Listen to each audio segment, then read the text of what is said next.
everybody.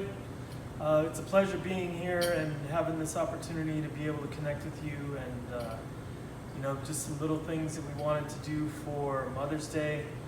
We did choose one item that is a little more expensive and kind of high-end, and then we have another item that's our grilled salmon dish. So we're doing a lobster toast today, then we're doing a marinated grilled salmon, and then I'm gonna send you off with a little champagne cocktail made with blood oranges. What I'd like to do today first is we're gonna start on page 1 of the handout, and it's gonna be the lobster salad. So I have a lot of the ingredients I just prepped so that you're not just randomly watching me do a lot of cutting and things like that. But we will be putting this toast together and making it look beautiful. So another thing that you need to know is what I'm working with today is about half of the amount of what you have on the recipe. So it's basically just taking the recipe and cutting it in half. One of the things that I wanted to show you today is possibly coming up with your own type of Old Bay seasoning. And so what I did is I got out the old molcajete here, and I have some celery seed, I have some fennel, and all of this is going into the molcajete, and some coriander. And what this is going to be is it's going to be the seasoning mix for the salad for the lobster.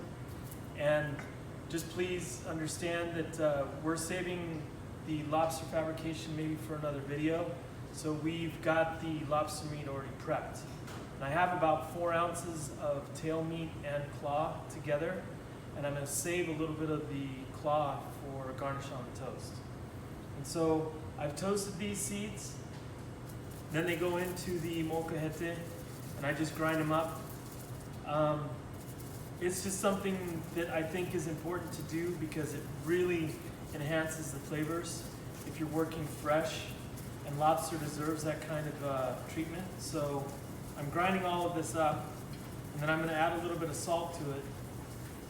And in addition to the salt, there's going to be some fresh ground pepper, there's going to be some garlic powder, some onion powder, a little bit of chili powder, some paprika, and a little bit of cayenne.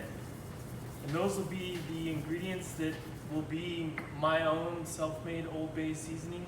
Of course, if this is something that you don't want to do and you're in a bind, then you can find the Old Bay seasoning in your local supermarket. I just thought it'd be nice to show you. It's not a whole lot of effort to get this stuff really small.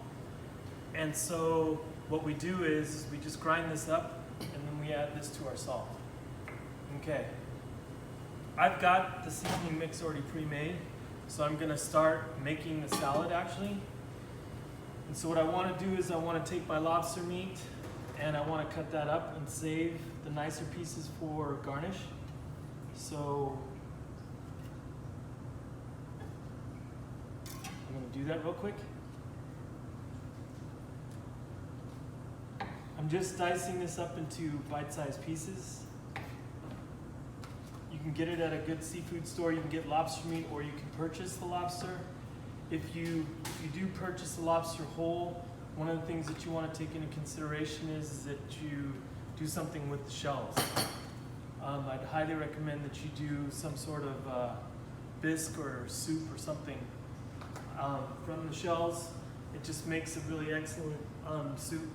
And to tell you the truth, lobster bisque is one of my favorite soups to make.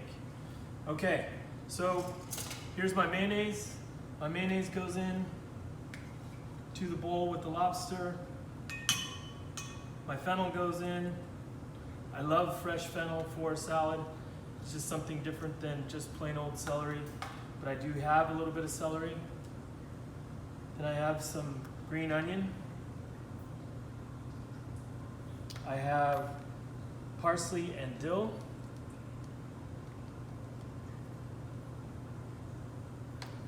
I have some bacon that I rendered and cut into little chunks. I have some cherry tomatoes. I'm gonna save some of those for garnish. And my Old Bay seasoning salt. Okay. This is all gonna get mixed together here. We want just enough mayonnaise in there to hold the salad together. I have the choice of doing some lemon zest and some lemon juice. I love fresh lemon zest with lobster. Cut this in half. Get a squeeze of lemon in there.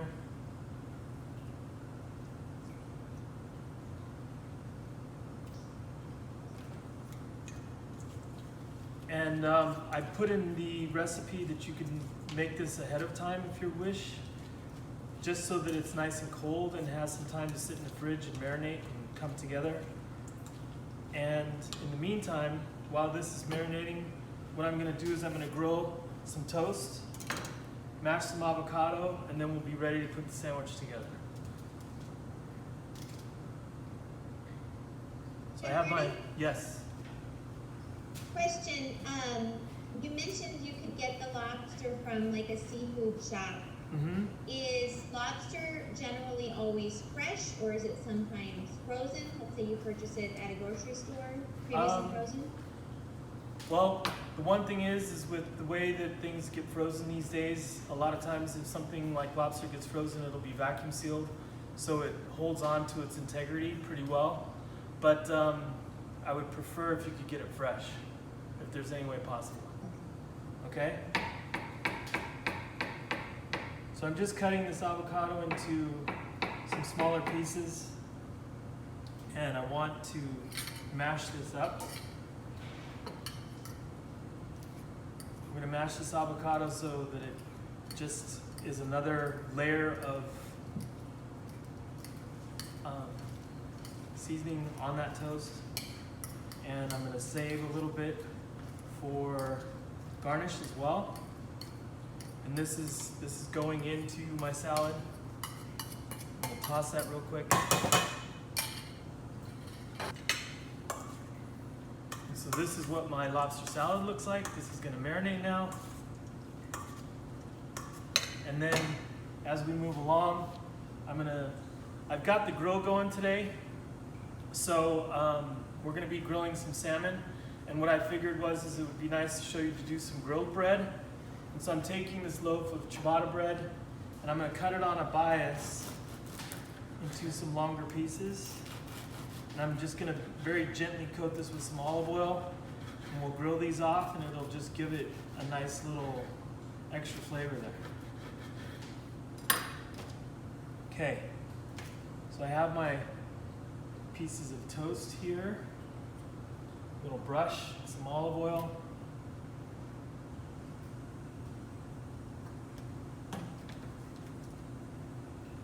I'm gonna toast these up real quick.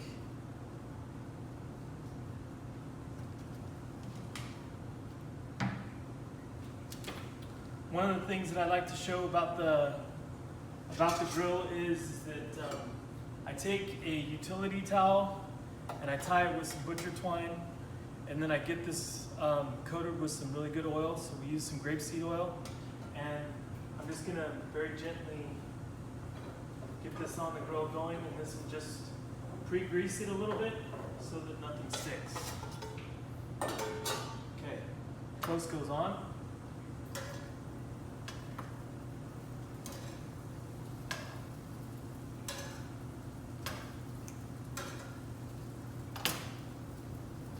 A little more oil on the other side.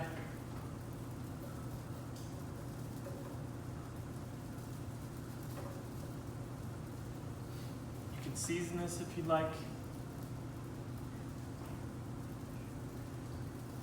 little bit of salt and pepper.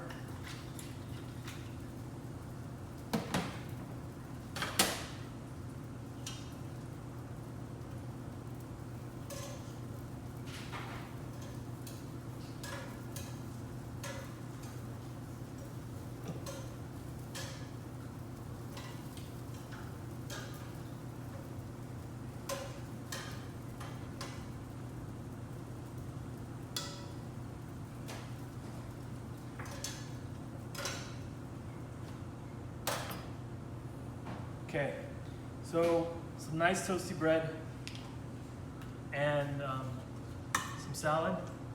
Make sure that you get plenty of lobster on there. One of the things that you can do too is you could make some sort of mayonnaise or some sort of aioli. You could even season it with some chipotle pepper if you wanted to, and you could use it as a spread and then put the different items on top. That's just another way of going with this, just so that you maybe possibly see the ingredients a little bit better. But other than that, this is definitely going to have some nice flavor. So we have the cherry tomatoes, we have the lobster, we have some lemon juice, we have some avocado, some fennel. All of that comes really together nicely. And there's our lobster toast. Okay. So I'm going to take a second to garnish this. You can use fennel or dill. You can use some tomatoes. A nice piece of lobster over the top.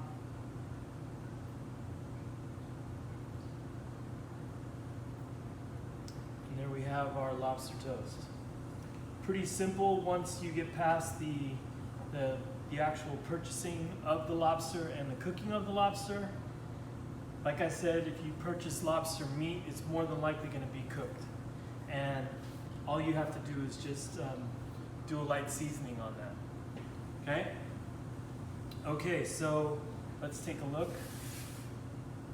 There's our first lobster toast.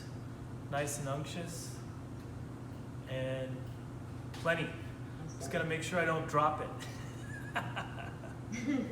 Okay. Any questions? Have you ever used crab meat for something like this? And then how do you feel about imitation crab meat that you see in the store? It's named Paul. Yeah. Well, you know, it really depends on a couple of things. It depends on your budget, and it depends on where you want to go with this. To tell you the truth, since it's Mother's Day and it's kind of a special day, I would highly recommend going with some real crab instead of imitation crab. But the one thing is that if it's a a budget issue, then definitely use some imitation crab.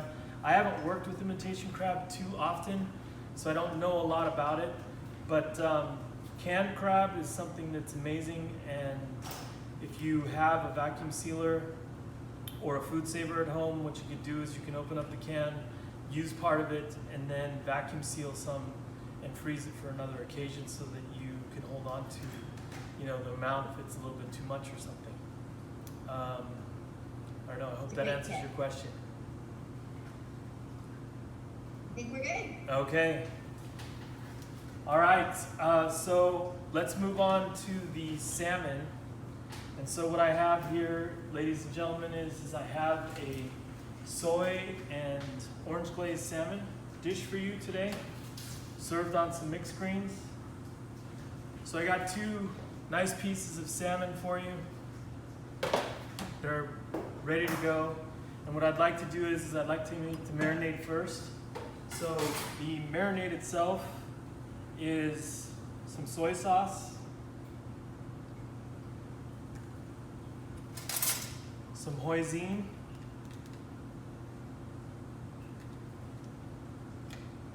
a little bit of peanut butter, some honey,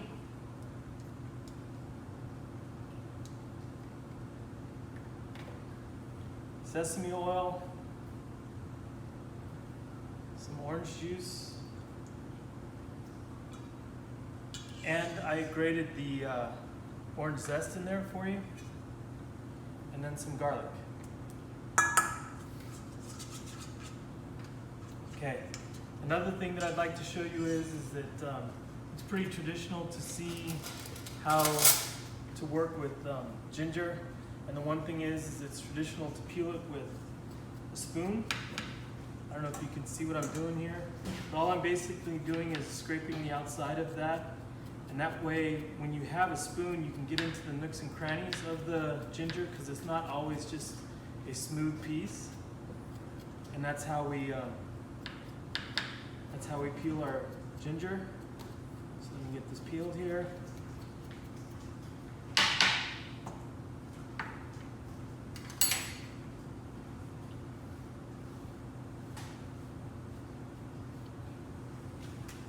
I highly recommend getting some of the marinade on the salmon prior to grilling it.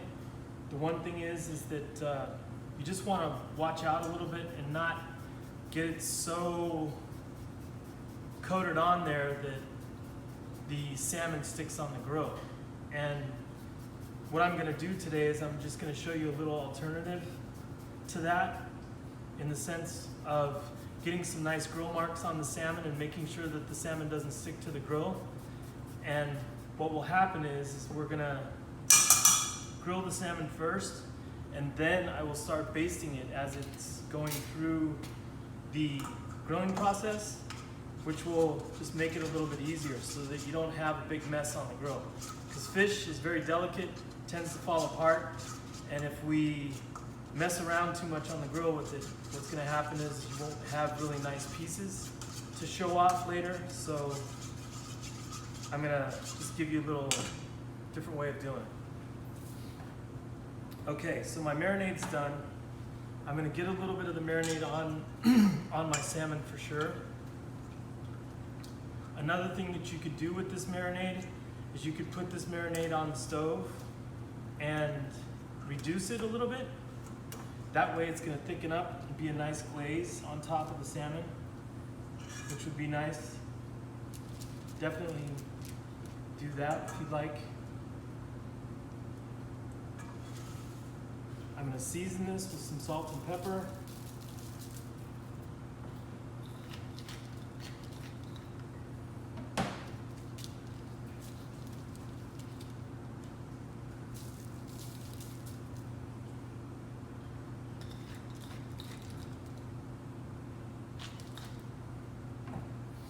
And I'm going to get it coated with just a little bit of oil. Olive oil. Okay, so once again, take my little cloth, make sure I pre-treat that grill nicely. My salmon doesn't stick. And I'm going to go with the presentation side down. You'll notice that I put the salmon on there at a 45-degree angle. Hopefully you can see that. And that way you'll get some nice grill marks. We'll talk a little bit more about that later.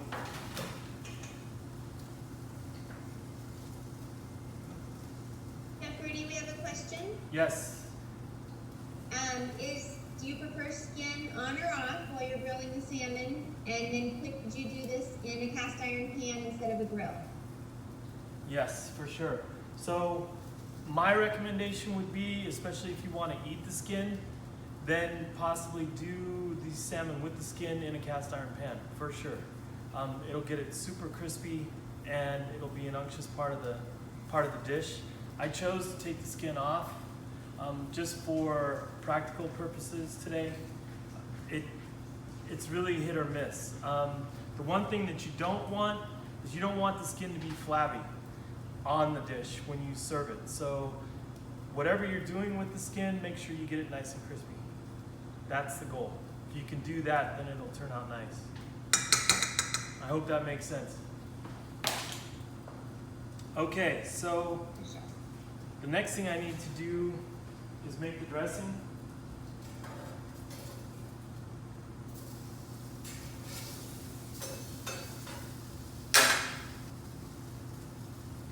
And my dressing is going to go in the immersion blender. So it's mustard,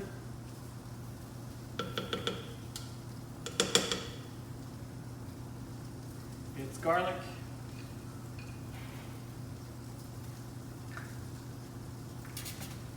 let me watch this here.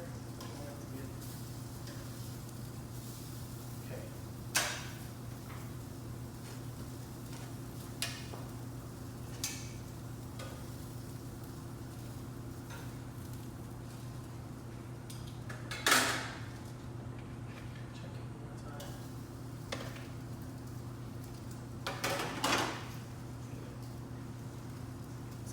vinegar, some lemon juice, some herbs,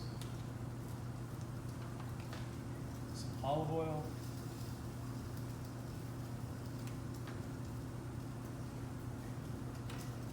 I'm going to use my little hand blender here to get this dressing going. And of course, this will come apart right now.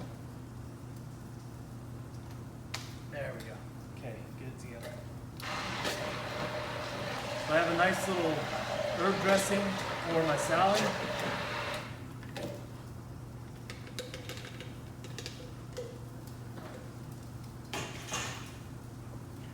That's ready to go. In the meantime, my salmon is nice and grilled. I want to coat this with that orange soy glaze. Just let it rest.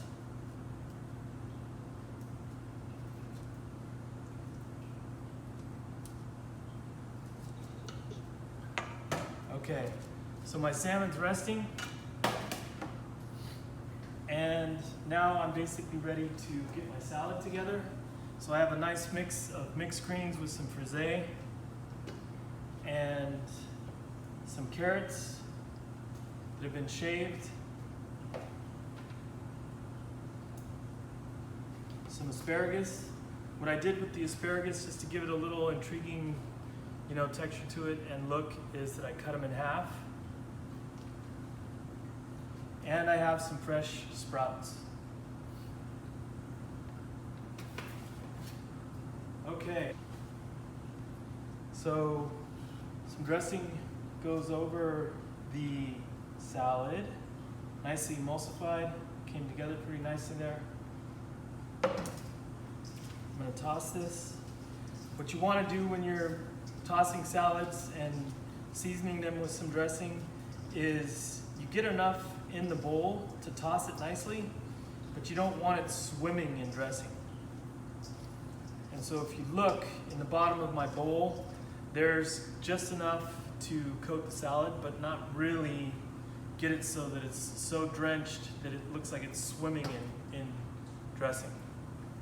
Okay, so now I want to taste it just to make sure that we have enough seasoning in there. Touch of salt, a little bit more pepper,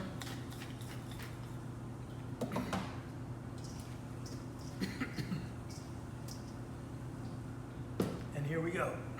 Toss it one more time. What I'd like to do is take some of these mixed greens, get them on the plate. I want to do a little bit of frisee in the center of the plate. Hopefully you can see that. That way, what it's going to do is it's going to give the salmon some height. Spread some of the shaved carrot around. What I did was I marinated these and shaved these with a peeler.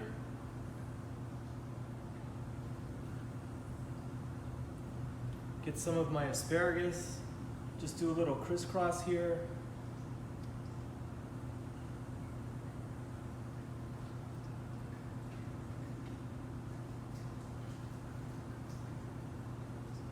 I love using a nice variation of salad with lots of colors. You want browns and yellows and reds.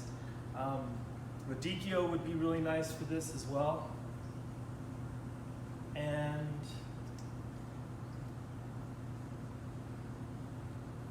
there we go.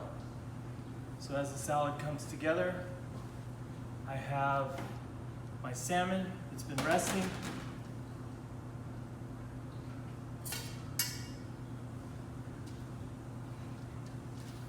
Salmon goes right in the middle.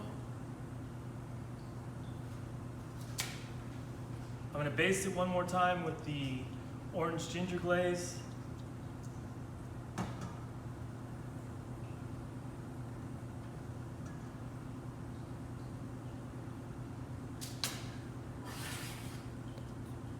And there, ladies and gentlemen, is our salmon salad.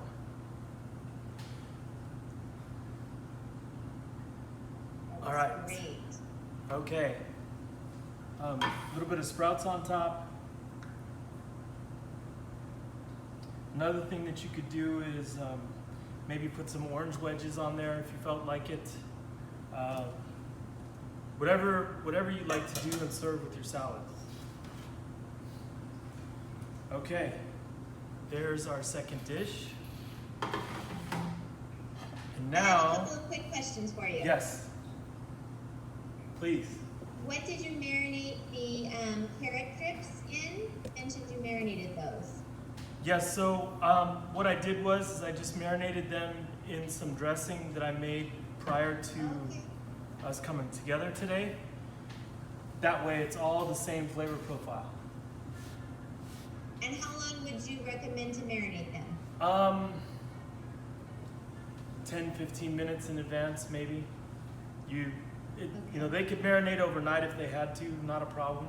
It's just a matter of preference. And then as a couple of people want to know, if you had to estimate how many minutes on each side are you cooking the salmon? It's about 3 to 4. And the thing is, the internal temperature, if you wanted to test it with a thermometer, you can go for an internal temperature of 140. The other thing is too, is you could always just kind of very gently just break it open a little bit and see if it's done enough on the inside. But you do want it so that you have a nice translucent piece in the center of that salmon so that it's not cooked all the way through and dry and crusty. Got it. Perfect. Okay. All right. So our next item is the champagne cocktail. Simple but elegant. I just chilled the glass a little bit to get it so that it's nice and cold. You definitely want the champagne cold as well. You don't want to leave the champagne in the fridge for more than a few days, but definitely get it so that it's ice cold, especially with the weather that we're having right now where it's like, 90 degrees outside. Okay, this comes together really easy. I have some creme de cassis here. Creme de cassis goes into the champagne glass first. Then I'm gonna pour a little bit of some blood orange juice in.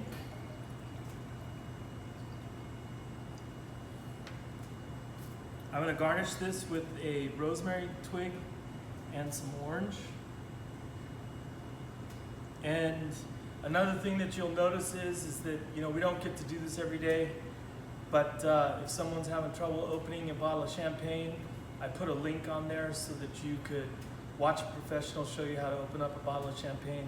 There's some really interesting factors about the bottle itself and how it works. And so what you want to do is you want to be able to maybe prep the champagne bottle in advance so that the aluminum foil is going to come off nice and easy.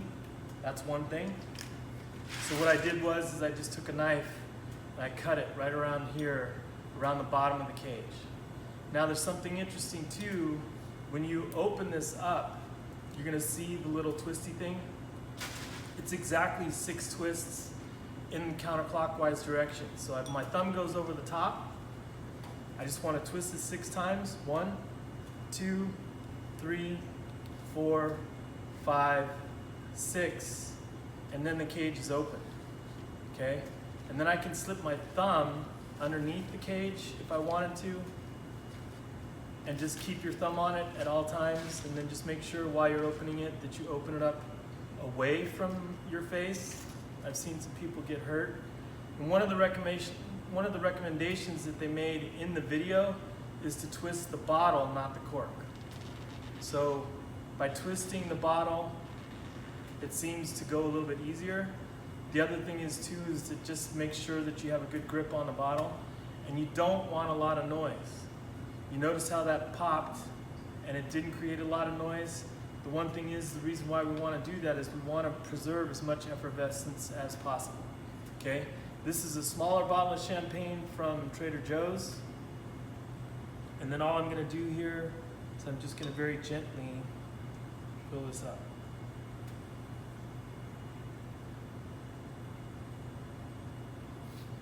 You're gonna have to let it settle, right? It does foam up in the beginning because of the effervescence of the champagne.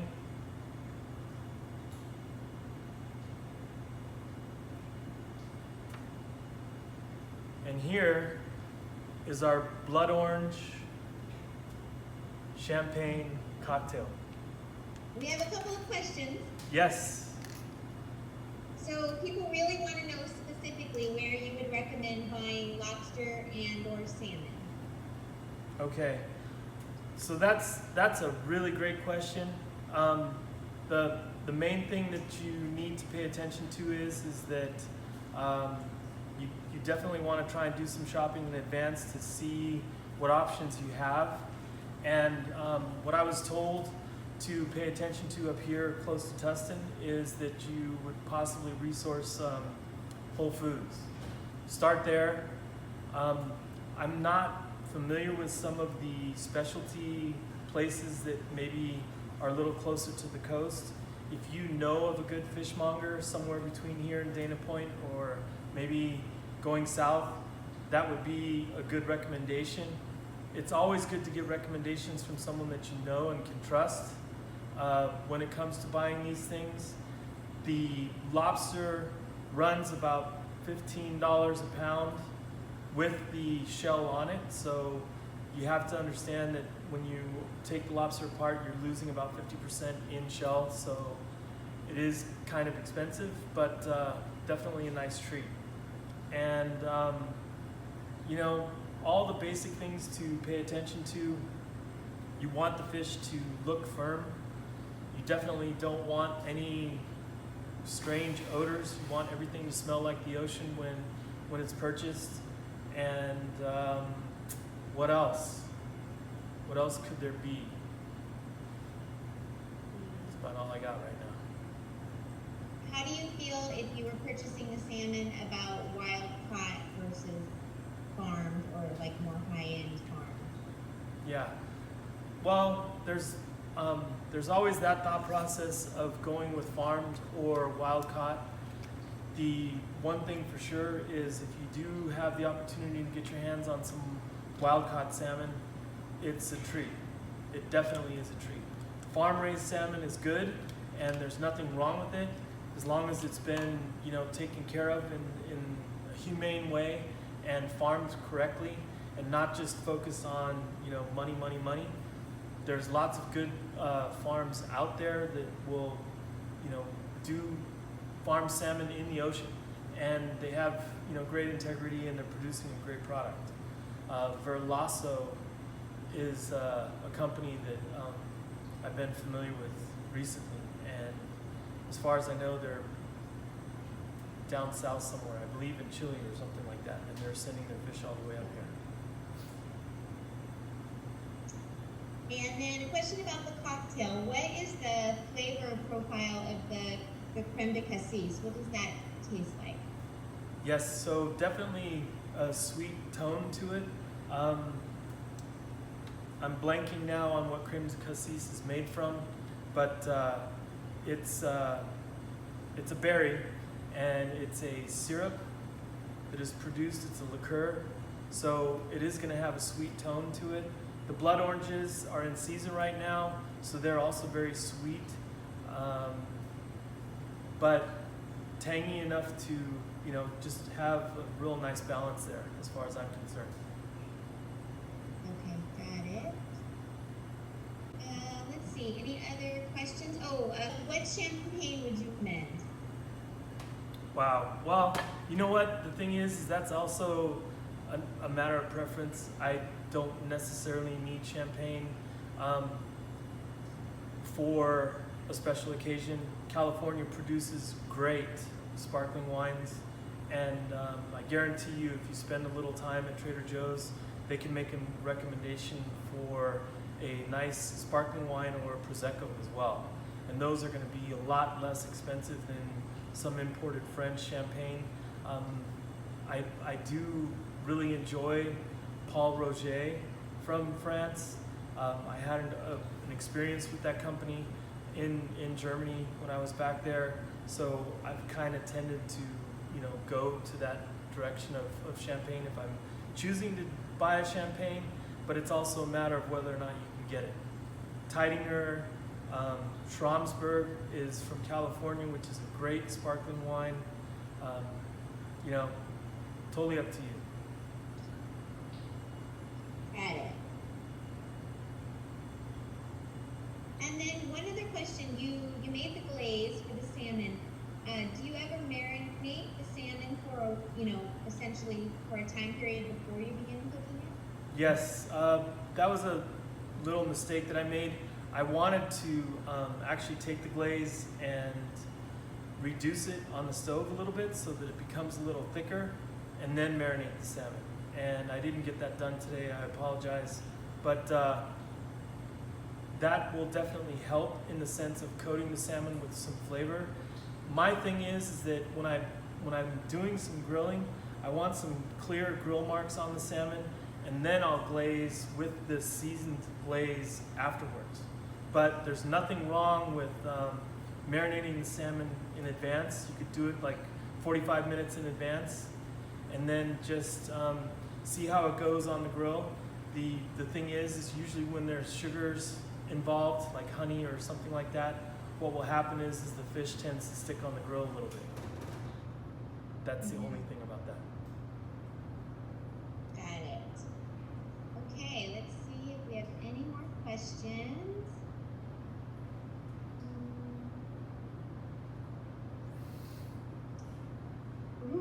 Okay, question, Chef Rudy. What are you going to be preparing for your wife tomorrow for Mother's Day? Yeah, so that's a great question because she's a vegetarian. So the thing is we got to come up with something smart. I was thinking about maybe surprising her with a brunch or breakfast in bed. Got it. And actually, I think she's watching, so you can't give away too many secrets. Yeah.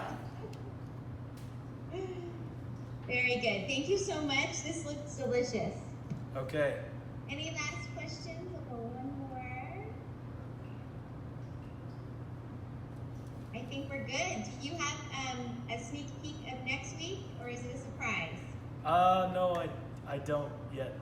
Sorry about that. But we should mention what we're doing on Sunday with Chef Briana, I believe. Or that's right. She's not doing one. She's not doing one because it's Mother's Day. No class on Sunday. Yeah, it's Mother's Day. She needs a day off. Yes, you're right. I didn't mention that. So Sunday we won't be having a cooking class, and then next week we will send you a link to the video because we did record this with a good camera, and we're excited to share the video with you guys next week. So thank you so much, Chef Rudy. It was great to see everyone. Thank you. Happy Mother's Day. Happy Mother's Bye, Day. guys.